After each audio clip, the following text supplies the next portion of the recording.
Пусть твоя девочка или дочка, твой ребенок пускай сдохнет, понятно? Интернет желесинде тараган бейтап менен дарыгердин жаңжалы коомчулукта талаш тартыштуу пикирлерди жаратты.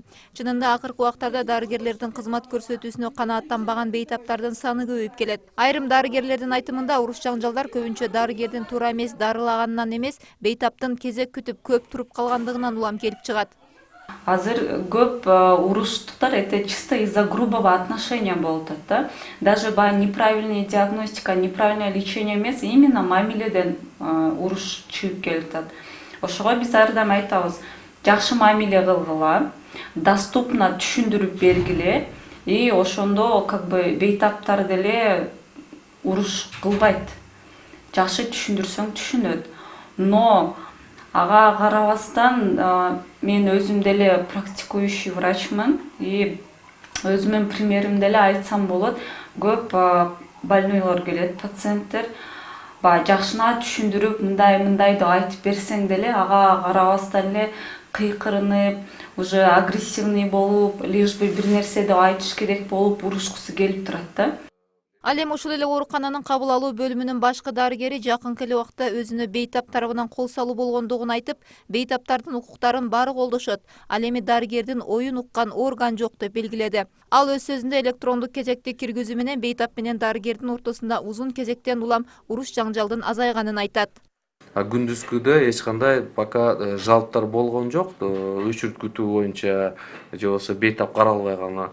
Түнкү мезгилдерде кичине талаш тартыштар болот. Ал дагы кандай учурда бир бейтап оор акыбалда келип калса же операция талап кылынса, ошол мисалы үчүн травматолог өзү жалгыз турат анан.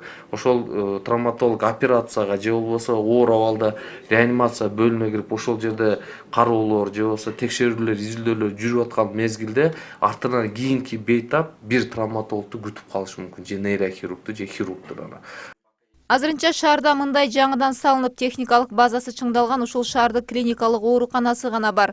Ал эми электрондук кезек системасына көпчүлүк мамлекеттик ооруканалар кире элек. Биздин чыгармачылык топ чынында эле бейтап менен дарыгердин ортосундагы түшүнбөстүк эмнеден деген суроо менен жай тургундарга кайрылып көрдүк.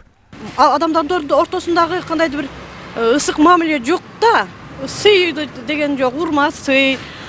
Дарыгер канча болсо дагы, кандай болсо дагы ширин сөз болсо, анын дарысы деле айыктырбайт. Анын мамилеси ошо оор айыктырып коюшу мүмкүн да. Эми негизинен акыркы мезгилде мына медицина тармагында иштегендер негизги профессионалдар азайып калды. Жаштар жакшы билим ала албайт, ачыгын айтканда. Ар адам ар башка го. Есть врачи, которые жакшы мамиле жасашат, но есть и такие, которые акча бермейинче, открыто да, жакшы мамиле кыла албайт да.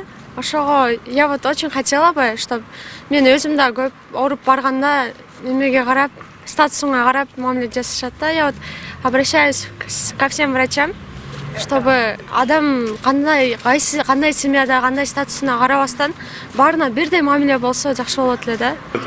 Жашып келесиң, күлжүп келесиң, сүйлөй албай келесиң, бир аптанын ичинде кайда өзүнө келтирет. Анан чактандып сүйлөшүп калып кайтара врачтарга кайра айтып каласыз. Не? Байдарың бербей койдуңбу? Байдарың не болду? Болду, акча калды, анан да дейт да. Врачтарда айып жок. Азыр бардыгы эле мамлекеттик борборлорго караганда жеке иш мындай больницаларга көбүрөөк барышат адамдарчы. Анткени ал жакта тезирээк карайт, тезирээк бүтүрөт деген ишеним аларда көбүрөөк бар. Ayaktan aylıkta alıp atkandan ki iğnesinin hakkı var bunun çöntöyden çikolap dağı pul alışka. Beti çok dişi de. Üç kayırçı olsa ben bana 5.000 son bir taşa ötüp getemem. Hakeli beşerelerde iğretip akçasını alışat. Akşonlarda çok kılış gerek. Dermayetlerdi.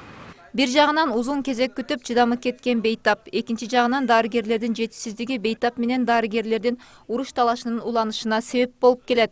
Ал эми бейтаптардын күч колдонуп, дарыгерди коркутуусу алардын жумушун таштоого да аргасыз кылып жатат. Мындай бейтап менен дарыгерлердин ортосунда уруш аябай көп боло берсе, бизде мына больницаларда уже дарыгерлер калбай калат. Bizde и так адис жетишсиз, азыр көп адистер бейтаптардын жаман мамилесинен уже иштегиси келбей, уже барды иштен, жумуштан кетишип атат. Өлкөдө санариптештирүүнү колго алуу менен бирге коомчулукта толеранттуулукту, билим деңгээлди жогорулатуу керек. Акчалуулар гана өктөм сүйлөп, ошол эле учурда дарыгердин өзгөчө көңүл буруусуна татыбас үчүн баарына бирдей электрондук система киргизип, коррупцияга бөгөт койсо болот дешет адистер. Нурзада Мырзаматова, Шахрух Именжанов, Ош Бирим жаңылыктары.